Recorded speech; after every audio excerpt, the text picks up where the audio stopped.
Within this 80% zone, we are seeing a 40% chance of some sort of development within the next 48 hours. So, which means we could see a low pressure system slowly start to organize as we head through the rest of the evening into tomorrow.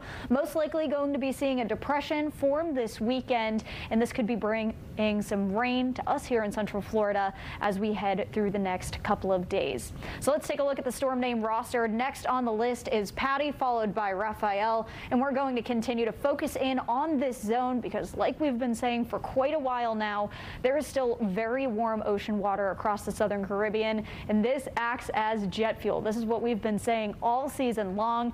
Warm ocean water, as well as very little wind shear in the atmosphere, very much creates those ideal conditions for something to develop. As we take a look, especially within that zone, it clicks both boxes right there. But take a look, especially across the Gulf of Mexico, we are significantly cooling down, and that's going to work in our favor because as we do take a look at the setup, we're most likely going to be seeing this storm really start to travel between the Yucatan Peninsula and Cuba and make its way somewhere into the Gulf, and that's because of two atmospheric features that we're keeping an eye on.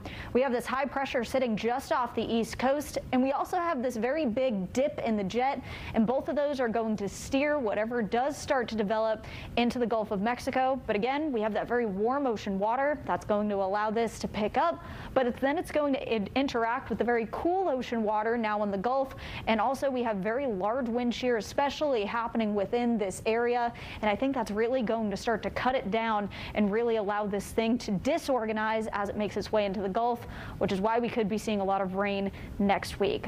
As for the depression potential, we see that high potential for the next 48 hours. And as we continue to see this can push into the Gulf, this is when we're slowly going to start to see it disorganize, slowly start to lose that potential that it does have as it makes its way further into the Gulf, interacting with the large wind shear as well as the cooler ocean water.